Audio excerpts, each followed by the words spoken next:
90 రోజుల కోర్సు పూర్తి చేస్తే చాలు 100% ప్లేస్మెంట్ సపోర్ట్ తో సాఫ్ట్వేర్ జాబ్ మీ సొంత. వెంటనే కోడ్ జ్ఞాన్ డెస్టినేషన్ ని సంప్రదించండి. Welcome to Suman TV. 12వ ప్లీనరీ రంగరంగ వైభవంగా జరుగుతుంది.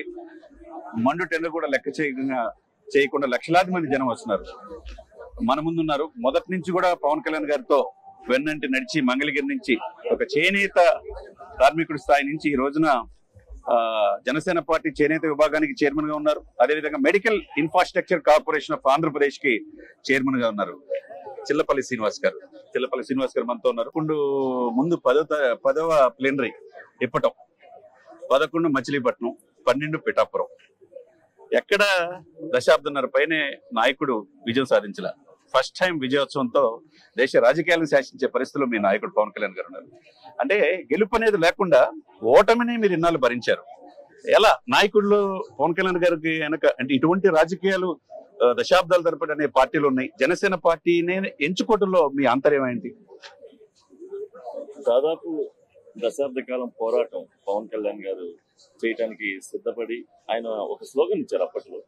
25 సంవత్సరాలు నాతో కలిసి రావడానికి సిద్ధంగా ఉంటే మార్పు చూపిస్తాను అనేది ఆ రోజున ఏమీలో పవన్ కళ్యాణ్ గారు ఒక్కడే ఆ రోజున పార్టీని స్థాపించి ఒక గుండెల నిండా ధైర్యం దించుకుని ఆ రోజున పెట్టుకోవడం నిజంగా మాలాంటి వాళ్ళకి చాలా మందికి ఇన్స్పిరేషన్. ఆ క్రమంలో నేను చేనేత విభాగంలో మా కమ్యూనిటీలో రాష్ట్ర స్థాయిలో మంగళగిరి చేనేత విభాగానికి రాష్ట్ర స్థాయిలో మేము పోరాటాలు చేస్తాం. ఆ టైంలో పవన్ కళ్యాణ్ గారిని కలిసినప్పుడు మేము 2016లో ఆయన చెప్పే విధానం, ఆయన ఏం లేదు, ఆయన ఒక్కడే ఆ రోజున రాష్ట్రాన్ని కాదు దేశాన్ని సాధించే స్థాయికి ఈ రోజు తీసుకొచ్చారంటే ఆ రోజు మాకు కనిపించింది ఆయనలో ఉన్న తపన. అందుకే నాలాంటి చాలా మంది నాయకులు ఆయనతో జర్నీ చేయడానికి సిద్ధంగా ఉన్నాం. కానీ ఈ 12 సంవత్సరాల్లో ఈ పోరాటంలో చాలా మంది ఉన్నారు నాలాంటి వాళ్ళు. ఈ రోజున ఈ సంబరాలు జరుపుకోవటానికి వారందరూ కూడా ఈ రోజున వస్తా ఉన్నారు. ఎందుకంటే ఆంధ్ర రాష్ట్రం అంటే విభజన పడ్డ ఆంధ్రప్రదేశ్ కి నా వంతు నేను దగాబడ్డి విభజన జరిగిన ఆంధ్రప్రదేశ్ ఆ రోజున 2014లో దానికి నేను అండగా ఉండాలి అని చెప్పి ఆ గుండె ధైర్యం పెట్టుకుని ఆ రోజు పార్టీ పెడతామంటే అది ఎలాంటి వ్యక్తులు ఎంతో సంవత్సరాల అనుభవం ఉన్న పార్టీలు కూడా మట్టి కలిసిపోయినాయి. కానీ ఆ క్షణంలో ఈయన పార్టీ పెట్టి నేనున్నానని చెప్పి ఎటువంటి పొత్తు పెట్టుకుని టీడీపీతో ఆ రోజున ఎటువంటి సీట్లు ఆశించుకోకుండా ఆయన నిలబడతాం నిజంగా గ్రేట్. అలాగే 2019లో పార్టీ అందరినీ సమాయత్తం చేసి 170 స్థానంలో పోటీ చేసి 2 చోట్ల గెలవపోయినా కూడా ఒక్క సీటు కూడా రాకుండా ఆ రోజున అయినా కానీ పవన్ కళ్యాణ్ గారు లేదు మనం రాష్ట్రం కోసం నిలబడతాం, మనం చేద్దాం అని చెప్పి ఆ రోజు కూడా మాలాంటి వాళ్ళందరికీ చేస్తే నిజంగా ఇప్పటం సభ గాని మచిలీపట్నం గాని ఆ వైఎస్ఆర్సీపీ గవర్నమెంట్ లో ఎంత టార్చర్ పెట్టారో మాకు తెలుసు. చివరి కడపలో కూడా ఏ పార్టీలు కూడా ధైర్యం చేయాలి. కడపలో మీటింగ్ చాలా పెద్ద సక్సెస్ ఆ రోజున. ఇప్పటం ముఖ్యమంత్రి ఆ రోజు జగన్మోహన్ రెడ్డికి కోతవేడి దూరంలో సభ ఆ రోజున బ్రహ్మాండమైన సక్సెస్. అంటే ప్రజలంతా కోరుకుంటున్నారు పవన్ కళ్యాణ్ గారు కావాలి నిజంగా. అంటే మాకు ఏ మీడియా సపోర్ట్ లేదు, ఏ కార్పొరేట్స్ సపోర్ట్, యూట్యూబ్ ఛానల్ కొన్ని ఛానల్స్ మాత్రం యూట్యూబ్ ఛానల్ అంటే జన సైనికులు ఇచ్చేసే ఇదే గాని ఆ రోజున ధైర్యంగా నిలబడి పవన్ కళ్యాణ్ గారు జన సైనికులు వాయిసే ప్రజల్లోకి తీసుకెళ్లారని ఆ రోజు చేయడం నిజంగా చాలా ఎన్నో కేసులు ఆయన పర్సనల్ టార్గెట్ చేశారు, ఫ్యామిలీని టార్గెట్ చేశారు, ఎన్నో ఇబ్బందులు పెట్టారు, మాలాంటి మీద ఎన్నో కేసులు పెట్టారు. అయినా కానీ ఈ రోజున ఆంధ్ర రాష్ట్ర భవిష్యత్తు ఈ రోజున ఆయన చేతిలో పెట్టిన పరిస్థితి. నిజంగా సార్ అంటే కొంతమంది చాలా మంది రాబోయే 10 సంవత్సరాలు మేము ముఖ్యమంత్రి అనే సమయంలో వచ్చారు.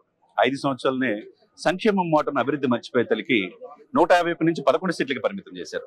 దీంట్లో మీరు అందులో కీలకమైన రాజధాని దగ్గరలో ఉన్న మంగళగిరిలో ఉన్నారు. ఆ మంగళగిరిలో కూడా అక్కడ ఉన్న అంతకుముందు చేసిన ఎమ్మెల్యే అరాచకాలు కావచ్చు, తర్వాత కూతవీడిదోడులు తాడేపల్లి కావచ్చు, ముఖ్యమంత్రితో ఒక రకంగా మీరు డైరెక్ట్ గా పోరాడి నిలబడబట్టి ఈ రోజు జనసేనలో మీలాంటి వాళ్ళకి ఇంత 5-10 లోపే వయసులోనే మీరు మంచి అంటే మెడికల్ ఇన్ఫ్రాస్ట్రక్చర్ కార్పొరేషన్ అంటే మామూలు విషయం కాదు, మంచిది. అంటే ఆయన ఎమ్మట నడిచిన వాళ్ళకి రాబోయే 10 సంవత్సరాలు ఉజ్వలమైన భవిష్యత్తు ఉంటది అని చెప్పాడు.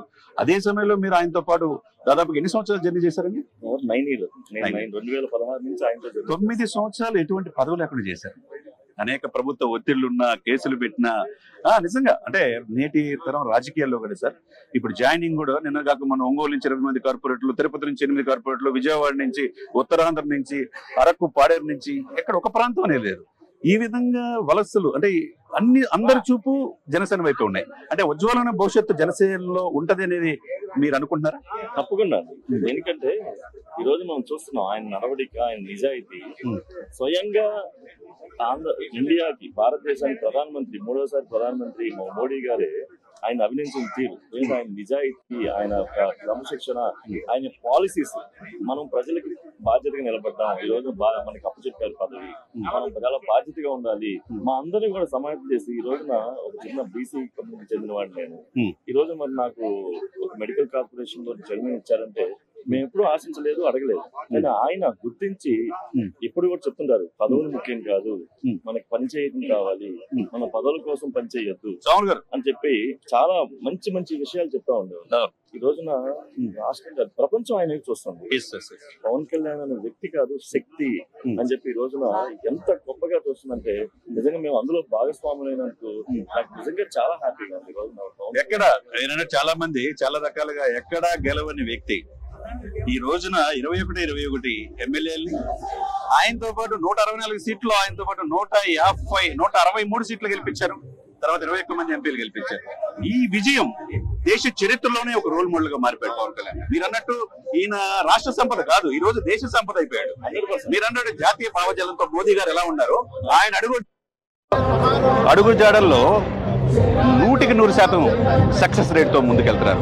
దీంట్లో మీరు ఎలా, అంటే మీలాంటి నాయకులకి ఉజ్వలమైన భవిష్యత్తు ఈ పార్టీలో ఉంటుందని మీరు భావిస్తున్నారు? నిజంగా మీరు చెప్పిన వాడు నాకు చాలా బాగా నచ్చింది. పవన్ కళ్యాణ్ అనే వ్యక్తి రాష్ట్ర సంపద కాదు, దేశ సంపద. నిజంగా చాలా వాస్తవం. తప్పనిసరిగా ఆంధ్ర రాష్ట్రమే కాదు, ఈ రోజున సౌత్ ఇండియాలో ఉన్న అన్ని రాష్ట్రాలు, ఆఖరికి మహారాష్ట్ర, అలాగే ఢిల్లీ, తమిళనాడు, కర్ణాటక, కేరళలో కూడా అన్ని సదరన్ స్టేట్స్ తప్ప దక్షిణాది రాష్ట్రాలు అన్ని కూడా ఈ రోజున ఎంత ఉవ్వెత్తున ఆయన కోసం మనం చేస్తా ఉన్నాయంటే ఈ రోజున ఈ సభకు కూడా మహారాష్ట్ర నుంచి వస్తున్నారు, కేరళ నుంచి వస్తున్నారు, తమిళనాడు నుంచి వస్తున్నారు, కర్ణాటక నుంచి వస్తున్నారు.